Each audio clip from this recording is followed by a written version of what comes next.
खाने महंगाई का लफ्ज बेमायनी हो गया। हुकूमती टैक्स ने शहरियों से जीने का हक छीन लिया। महंगाई की वजह से शहरियों को अपने बच्चों को 2 वक्त की रोटी देना मुश्किल हो गई। पेट्रोलियम मसनूआत में आए रोज इजाफे ने शहरियों की मुश्किलात में इजाफा कर दिया। एक जानिब हुकूमती टैक्स और दूसरी जानिब खुद साख्ता महंगाई करने वाला माफिया बेलगाम हो गया। शहरी दोहरी अजियत का शिकार है, इंतजामिया खामोश तमाशाई है। हर चीज़ बर्दाश्त से बाहर हो गई है और आवाम का जीना दो भर है।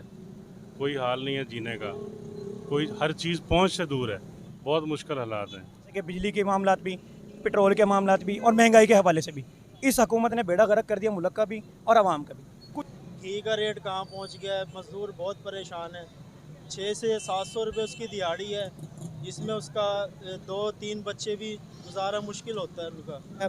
सिगरेट पे टैक्स लग गया है, खाने की चीज़ों पे टैक्स लग गया है, आटा है तो लोग लाइनों में खड़े हैं। हमारी माएँ बहनें लाइनों में खड़ी हैं, वो बेचारी इतनी मजबूर हो गई हैं कि देखो सुबह आती हैं 5-6 बजे और लाइन में खड़ी हैं और दोपहर के 2-3 बज जाते हैं, वो भूखी मर रही होती हैं। शहरियों का कहना है कि मजदूर की दिहाड़ी 600 से 700 रुपए तक है। घी का रेट 600 से लेकर 660 रुपए तक फरोख्त किया जा रहा है। महंगाई ने आवाम से जीने का हक छीन लिया है। ब्रायलर मुर्गे गोश्त 600 रुपए किलो, कचनार 800 रुपए किलो, अदरक 150 रुपए पाव, लहसन 150 रुपए पाव, दालें महंगी, आटा महंगा, बिजली महंगी, सिर्फ सांस बगैर पैसों से ले रहे हैं। खुदारा महंगाई को कम किया जाए।